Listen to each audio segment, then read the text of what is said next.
everybody, it's Jo Pyer, founder of the Ladies Working Dog Group. Are you feeling stuck with your Gundog training? Trust me, you're not alone, and that's exactly why you need to be here. Every week, we're bringing you the best tips and hacks to make training your Gundog easy peasy. We'll keep it straightforward, no fuss, just actionable guidance that you can put straight to use. So let's get started. Hello and welcome to another episode of Found It Fetched It. This week we're going to be talking to the fabulous Sue Lister from Fields and Fireside, who is not only an amazing owner of her own business, but also our LWDG regional coordinator, making sure events happen all over the UK, and hopefully one day we'll be in other countries too. We're going to talk to Sue all about autumn country dog training kit essentials as we go into a new season. So firstly, let me introduce Sue and give her a big welcome. Welcome, Sue. How are you today? Hi, Jo. I'm very well, thank you. Pleased to be here. How are you? I'm ready to take notes because I always find changes of season very difficult when it comes to not just what I'm going to wear out, but what I'm going to take out for my dog, because the terrain changes, the weather changes, and we do need to make amendments to our kit, don't we? Yeah, and if it's anything like last year, it's just like living in a rainforest. It's just wet, muddy and damp, which is pretty nasty. And have you found as well, I'm sure, it's staying warmer longer, so we don't get that September or brisk cold snap that used to come in as we went back to school. You start putting on your coat. I found, and even if I look back at Facebook pics over the years, September, October, I'm still in like t-shirts and jeans or t-shirts and shorts. It's warm. Yeah, last season, if I remember back, I started beating in October and had layers of clothes on for fighting through brambles, and we were just absolutely sweltered. It was so warm. It was really difficult, to be honest, to know what to wear for the best, because it was really warm right into what should have been, like you say, starting to hit that winter cold snap.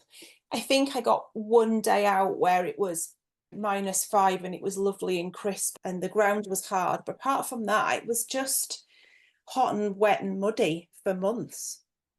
Yeah, because although this podcast isn't about what we wear as humans, the reality of it is loads and loads of shooting kit and hunting kit is made for somebody being out in cold weather. Certainly in the UK, when you look at heavy tweeds or heavy jackets, you add that type of clothing to a 17-degree day in the UK, and it's just not ever going to be fun, is it? No, we're not really built for it, are we?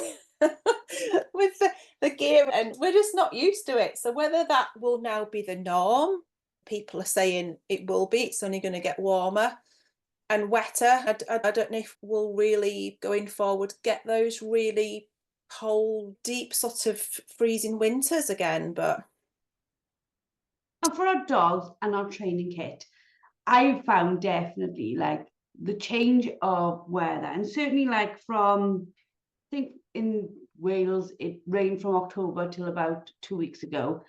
It was like everything was wet. My dummies were wet.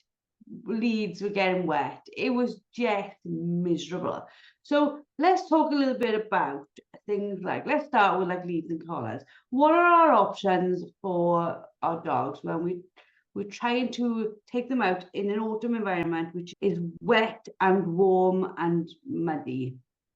I think there's now, when I think back to when I had my first spaniel, it was just a normal leather collar and I had a rope lead rein because I spent my time around horses and going to little agricultural fairs. So that's what I had. It must have been fairly manky and stinky by the time I'd finished with it. But now there is so many options on the market. I've just recently seen some new ones where the collars are almost like a honeycomb material. So they're light and they dry out really quickly and they let air through so the dog doesn't get a hot spot under the collar. There's all sorts of new technology now coming through.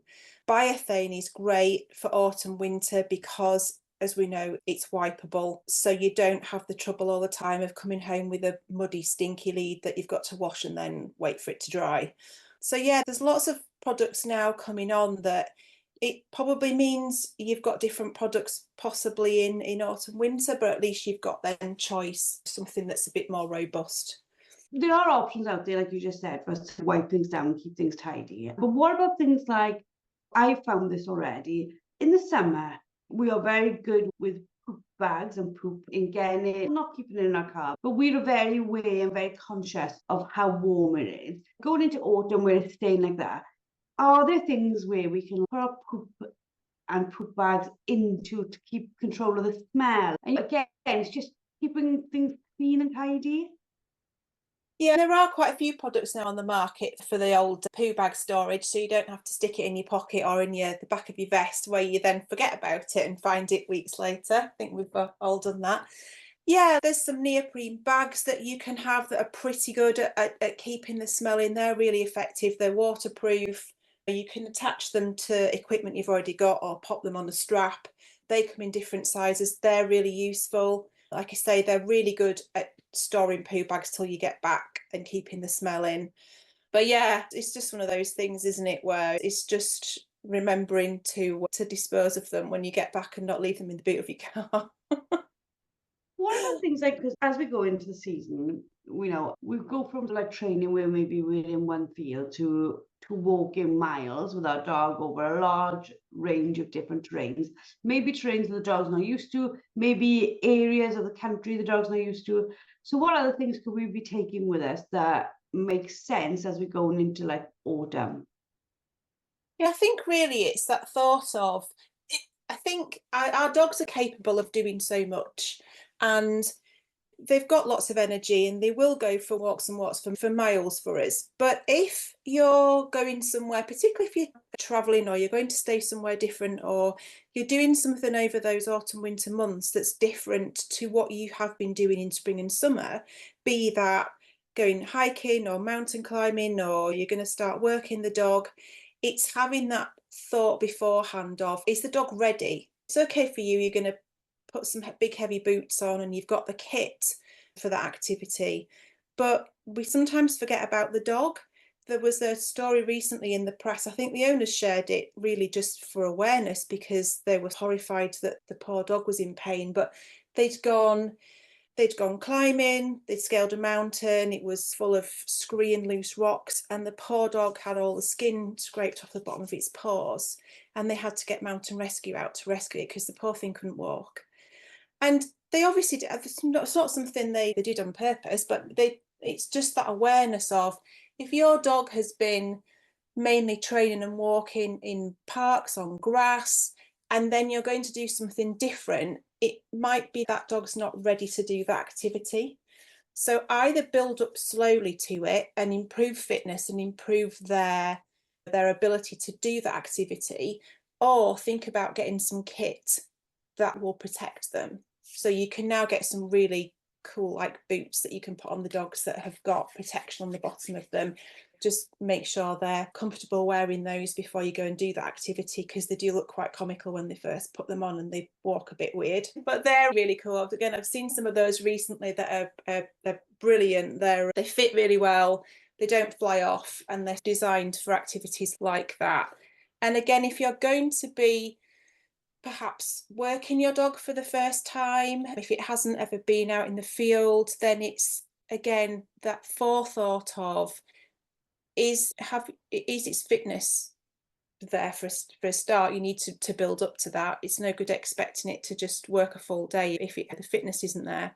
And think about perhaps the environment it's going to be working in, and have you got things with you when you go out that will enable it to work for a full day, because it's a huge energy output, and dogs don't know when to stop sometimes, especially as we know spaniels will just run themselves into the ground and just run themselves ragged. So it's having to think really about the type of kit that you need to have with you to give the dog the best opportunity of enjoying the day out and recovering well afterwards as well. When I first put Rex in a drying coat, He'd lived in a kennel all his life. I don't think he'd ever seen a drying coat. Put a drying coat on him, and he stood there and he looked to me and he wouldn't move. And Ella was wandering around in her like bathrobe, gloriously having a hotel day, and he was just like, he just looked so petrified, and he wouldn't sit down, he wouldn't do anything for me. And it's taken me ages of putting it on and off him for short periods for him to even say that he can now walk in it. But you're quite right, isn't it? With the boots, they're the same. They're like, can I actually move with these things on my feet? Yeah, they are quite funny when they have to get used to things like that. And then when they work out they can still move in it. My two spaniels are the same. One loves having a drying coat on, anything on, thinks it's fantastic. The other one thinks she can't move or even sit down in a drying coat. She just stands there. But she's never particularly liked things that constrict her or things on her anyway. But yeah, the other spaniel, I had to get him last year a protection vest because he was just so hell for leather in undergrowth, and a couple of times he had near misses with scratches and scrapes, and I just thought, I really don't want him getting skewered by something in his chest. And I sourced a protection vest out for him. Now, I know a lot of people say, oh, dogs shouldn't wear anything when they're working. But if they're working with you and they are closely monitored and and the vest fits correctly, then, I mean, he wore it and he didn't get snagged or anything once. The main thing, it protected him and he didn't suffer any injuries on his chest or under his arms, under his legs rather. So that for me was the most important thing. And I think it goes back to what we've always said. If a piece of equipment fits right and is used in the right way, then that's the thing you've got to be aware of and got to check first. Because these vests, these like protection vests, they're used massively in the States. And I know their terrains, etc., are not exactly the same as ours, but in many places they are very similar to ours. Like you said, and I think it's a case of your dog is working pretty close in front of you. It shouldn't be too far away from you. Yeah, especially with spaniels. And I was quite careful that it wasn't an environment where he was going to go swimming in it or anything like that. Having said that, it's totally waterproof and very light. But yeah, this is probably another question for a podcast, because recently I've been talking to a company that makes these things and they're Scandinavian. And field sports and hunting is huge in Scandinavian countries. And what I found amazing was everything there is brightly coloured, pretty much. The gear the dogs wear is brightly coloured, even to the point that, especially for like HPR breeds, they've got different colours at either side. So at a distance, you can see which way the dog is facing. But all the gear that people wear and that dogs wear is brightly coloured so that you can spot them easily. And it's from a safety point of view, they're not going to get shot accidentally. And you can see where your dog is at all times. And I often think, gosh, that'd be great in the beating line, because I wouldn't lose where people are, because everybody's wearing green and brown or camouflage. Yeah, and I can think if you're stalking, I can understand why you would want to merge in. Yeah. And even maybe for some other types of hunting. But I think on a driven shoot, we are not trying to hide, are we? We are very aware of the speed we're going, how much we're pushing the birds, but we're not trying to hide from the birds. In fact, we almost want the birds to know we're there so they go the direction we want them to go. Yeah, totally. And from a point of view of wearing something that's, say, bright orange, when your dog's working in thick undergrowth, it acts as a visual aid. So yeah, I think now more and more people are becoming aware of protection for the dog and making sure the dog is as comfortable and as protected as possible, and that they can recover quickly, and that ultimately you put a lot of money, time and effort into a dog. So I think more and more times now you are seeing people being aware of making sure the dog is kept warm, if they're stood still during lunch breaks, things like this on a shoot day. Whereas before you would have been laughed at probably at one point for even putting a coat on, a waterproof jacket, something that means that while they're just stood, they're not getting cold and shivery. But I think now people are more aware of it's just a sensible thing to do to keep their muscles warm so that they don't end up with injuries unnecessarily. We do that we would do that as people, so it makes sense to me. Yeah, and I think if we go back to where we were talking about the weathers, now we're looking at like carrying drying coats, waterproof coats, but also cooling coats. Yeah, exactly. And again, technologies come forward leaps and bounds. There are more and more products out there now aimed at keeping dogs cool on hot days or keeping them warm when the temperatures have really plummeted, keeping them dry, getting them dry as quick as possible so they're not sat there getting shivery and cold. Products now they're even producing them with the same material and with the same sort of technology that you would for humans, for our sort of gear. I'm seeing the same sort of materials and the way they're being made coming through now from the people that design and produce these items, so that they're lightweight and they are waterproof and they're windproof. Because again, why wouldn't we want them to be protected? Yes, they're dogs. Yes, they've got coats, and some dogs have got better coats than others to cope with going into cold water and swimming and things, but we want them to be able to work for a full day without getting injuries. What about things like we always tell our members carry a first aid kit for the field, but are there extra things that we want to be carrying with that? Because we are seeing warmer weather, so we are seeing more adders, we are seeing more ticks, certainly at this time of year. Is there things like this we need to be thinking about? Yeah, ticks are hugely on the rise, aren't they? We're hearing more and more about ticks all over and earlier in the season. So definitely keep a tick remover. I always keep one in the car because really you want to get them off as quick as possible when you see them. And for yourself, that's another thing. Check yourself when you've been somewhere that's rife with ticks. We've had instances this summer quite early on where there were a couple of adder bites around some of the reservoirs where people walk their dogs. So be aware of that. If you live in the area, you probably will be anyway. If you're going to be travelling somewhere to stay in a part of the country you're not familiar with, then again, just do a bit of research, I would say, before you go. If there are adders in the area, just one thing to do is check which of the local vets has the anti-venom, because when you're in a panic and your dog's been bitten, then you just need to know where to go straight away really quickly and where to ring and say you're on the way. A bit of research about that. Obviously, like you touched there on ticks, I think I'll see if I can find it and put it into the show notes. There is also a map, it's like done by one of the agencies, which shows areas where they've got quite a large number of ticks in the area. But just go back about ticks. We do need to be careful for ourselves as well to prevent Lyme disease, don't we? Yeah, definitely. More and more instances of that, that you hear of. It's really important if you're going somewhere. To be honest, even no matter how hot it is, I always wear long trousers and boots because I tend to get bitten by everything going. So I just try and protect myself as much as possible anyway. But yeah, definitely, as you're checking your dog, do check yourself for ticks as well.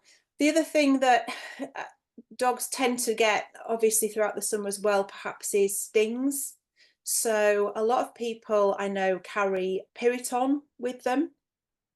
And again, it's just a bit of awareness of what to do if your dog gets stung, and perhaps carry some Piriton with you. It is actually Piriton that you need to have with you in your first aid kit.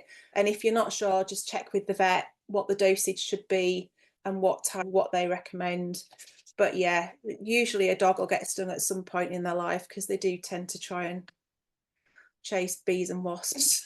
Yeah, and it is hard for us because the things that like where we're talking about ticks now and bites, they for us as well. So it's worth having something not just for the dog's comfort, but for also our own comfort.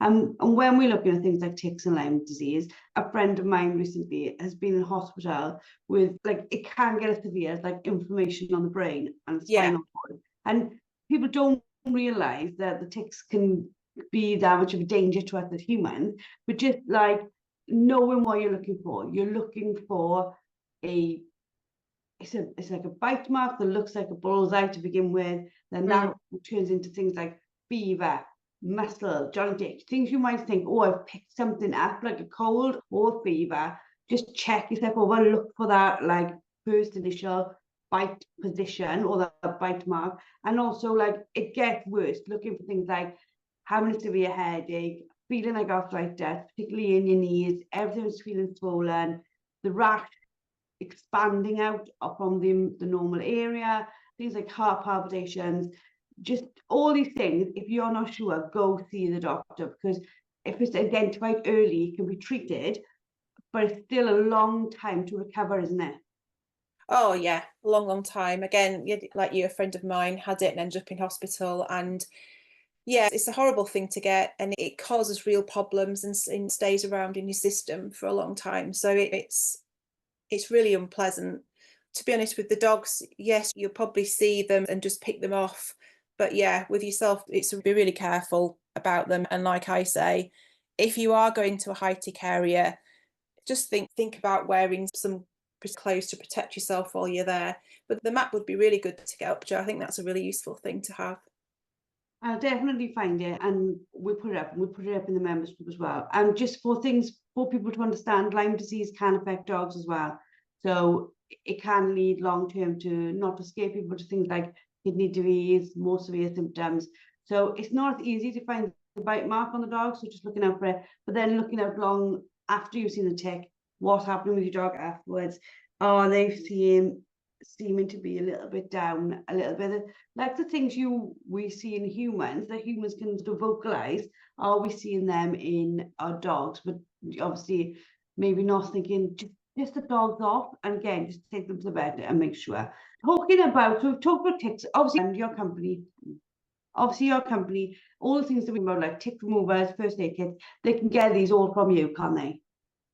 Yeah, they can. Obviously, we don't sell the medication like the Piriton, but again, speak to vets about that. But yeah, first aid kits, tick removers, they can get from us. The other thing I would say is on the bites and things is, if you see your dog when it's been stung rather, with any symptoms like increased heart rate, any swellings, do contact the vet, because like us, they can go into anaphylactic shock.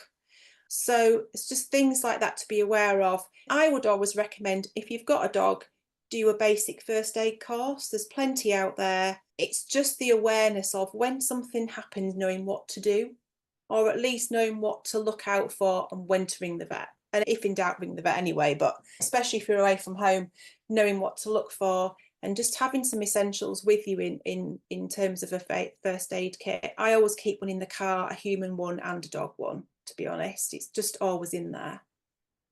Yeah, and I think it's worth keeping everything in our cars where we can, because even if we're just talking about things like getting wet, getting muddy, having a set of clothes for ourselves and a drying coat for the dog can make you far more comfortable coming back than having to sit there in sloppy gear, maybe not thinking it all through, and then being like, oh my God, I've got to drive home now, soaking wet, my boots covered in mud. You're far better off having a pair of tracky bottoms in the back and a pair of trainers, just to give you that comfort. And also things like making sure the prevention stuff is there, like skin care stuff for us, paw care stuff for our dogs. They seem weird things to be thinking about, but they can make all the difference between you having a comfortable day out and you having a miserable day out, can't they? Totally, especially if you've got a long drive home. And this is where you start. I don't know about you, but I have a bag that just lives in the car, especially through winter. So it's got drying coats in it. It's got a spare jumper and stuff for me, and spare pack-a-mac thing. And it's got a coat just in case they get cold, that's more of a warming coat for the dogs. Then there's like the paw cleaner to get the worst of the mud off. And you end up with a almost like a travel bag thing, like you, as if you were taking a baby off for the day or something. But it's really handy to keep in there all these essentials, the first aid kit, any sort of energy bars, recovery stuff. If you're going off for a day somewhere and you've got a long drive, then at least both you and the dog are comfortable on the way back, because you'll get somewhere and then it hasn't forecasted it, but then you get torrential rain or something, and or inevitably a dog will find a bog to go and roll in. A fox poop or Yeah. something. That's the worst. Anything that they can find that's going to make it smell horrendous. There are specialist dog showers and cleaners you can buy. Tell you what I have. I have a camping pump shower thing that you can buy, and especially in winter I fill it with hot water, so by the time I need it, it's still quite warm. It's got a little shower head on the end, and you pump it and you can clean the dog off with that. I have, however, now had a mixer tap fitted at home outside, so when I get home they can get hosed off and it's not freezing cold water. Lengths we go to. Okay, I think I'm just trying to think if there's any other sort of kit that we need to cover, because Well, we want people to think about like, everything, don't we? yeah, in terms of just going back to that, when you're getting cold and wet and horrid and wet and muddy paws and stuff, you mentioned paw balm and things. Paw balm is great for just soothing dogs' paws, because not only can they get sort of a bit itchy, and they really irritate the paws themselves, don't they, if they get like itchy and wet, but also nettle stings. The paw balm's really good for nettle stings, as is the Piriton again. Hibby scrub is one thing that I always keep, and Lucillin in the cupboard. So the spray, the antiseptic spray, and the Hibby scrub for any hot spots. But it's great if a dog has been wet and damp and they've chewed. Sometimes they'll chew and not leave an area alone, and it ends up becoming a hot spot. It's great for that. Or any bramble rashes, it's really good for that too. Some dogs like really go at it and don't leave it alone. And also, like with nettle rash, that they can really go insane when they've got nettled. So the paw balm's great. Lucillin is a really good product as well to have for that. And again, both of these we sell online, because to be honest, I've used them myself that much. Any sort of hot spots that they create, because they really go at a spot and don't leave it alone, you can just spray them on or rub them on, and it doesn't matter if they lick it, it's not going to do them any harm. But things like that are really good to have, just to give them some sort of relief from it. To finish up what is a fabulous podcast full of loads of information to help people, the one thing I want to know is about dummies. Now, this is my biggest bugbear, is when dummies get wet, because they don't want to dry as quickly as other things, do they? What's our alternatives? Is there like a way to quickly dry them? Or is there like alternatives to just normal canvas dummies we could use when the weather is really horrible? Yeah, and I get asked this all the time, and it's dummies are the sort of things that, because they're made with heavy duck canvas, they do take quite a while to dry, and they can absorb quite a bit of moisture, and if you're not careful, they'll go moldy really easily. So in terms of drying them, first of all, washing them, I wouldn't go putting them on a boil wash in the washing machine, because they're not going to last very long, and you'll probably damage your washing machine, to be fair. If you do want to put them on a really cold wash, what I would recommend is putting them in something like an old pillowcase. You can buy specialist wash bags, but if you've got an old pillowcase, great. And then either put them on a rack or hang them up somewhere to dry thoroughly. They really do need to be bone dry, because the slightest bit of moisture, if you then stick them back in a bag or in the back of your vest, or even stacked in the garage or something, they will go mouldy, and then it's really difficult to get the mould out. I tend to, in winter a lot, you go back to like things like either the PVC or the water dummies, because they're just as good, and you just wash them and then they're good to go again. So I use those a lot in winter. But apart from that, yeah, just scrub it in a bucket of water if it's a canvas dummy, but leave it to dry thoroughly. So have some that are always being dried and some that are dry. Fabulous. And for people wanting to go and have a look at your website, where will they find it? It is www.fieldandfireside.co.uk. And you sell loads of dog training equipment. It's not so much human equipment, is it? It's more everything for the dog. Yeah, more for the dog. We do sell sort of vests and bags and things like that, but yeah, more for the dog, first aid, things for the field, but anything. We're sort of always open to customers as well, giving us new ideas and asking us to stock things and bits and pieces. But yeah, most of the first aid things we sell, barbed wire covers, things like that for out in the field too. Oh yeah, because we didn't touch on barbed wire covers, and I love mine. They are so helpful, aren't they? Yeah, I used mine so much last year. And it's a horrible thing, isn't it? It causes so many injuries to dogs, but also it's just really annoying because you catch your own trousers on it. When you spent a fortune on gear, you don't be ripping them every time you go over a barbed wire fence. Because I'm only like 5 foot and fat, I desperately need it, because some people, they can push them down and basically step over, can't they? Yeah, no, I'd fall over. Yeah, I'm like literally, I have to put something in to protect me as I waddle my butt over it. So yeah, but also I think they're really good for teaching the dog. This is the point where you're crossing here, rather than letting the dog make a choice and misjudge and then cut themselves open. Yeah, totally. And I think that also goes back to our group experts will always say what a dog should be taught to jump over something on command. Yeah. And if you haven't told it to jump over that obstacle, then it's not just, it should just sit and wait, because yeah, you just see them going hell for leather over the fences, and some of them they've got more than one strand of barbed wire on it, so it's quite easy for them to catch themselves. It always worries me as well, because on the way out they might be just jumping themselves, on the way back they might be carrying a bird, and your weight has changed, but also your sort of point of balance has changed. And you see so many of them where they catch and think, oh my god, if it'd just been handled a little bit better, perhaps that wouldn't have happened. And they're always deep cuts. Like, same with the horses, like you can't stop horse by covering the whole field in barbed wire covers, but they literally, barbed wire goes in and literally cuts, like, normally if they're like an L shape on there, like a big flat, yeah. It's vile. So it's just knowing about those things, isn't it? Yeah, that's it. And that's where really, especially if you're going to be working your dog, you really need to have a small first aid kit with you with the essentials in it, I would say, or at least have it somewhere really close, because it's really important to be able to wash that wound and stem the flow of blood if need be, just while you get it to a vet. It's never going to replace needing to go to the vet, but it will give you that immediate emergency care while you get the dog straight to the vet.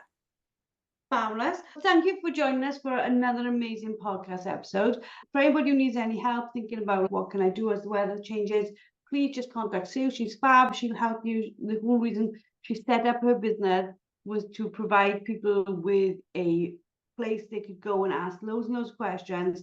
Certainly if they were like beginners and novices and really didn't know whether they should have a green dummy or an orange dummy and why there was a difference. So please go along to her and she will help you out. That's all for this week. We hope you've enjoyed. Please review, please subscribe, and we look forward to talking to you all next week. That's it for today's episode. A massive thank you for tuning in. Don't forget to head over to the LWDG and sign up for our membership. Get access to expert-led training, a wonderfully supportive community, and the resources you need to become a confident and skilled gun dog trainer. Let's take this journey together, because no woman should have to train her gun dog alone. We'll see you all next week.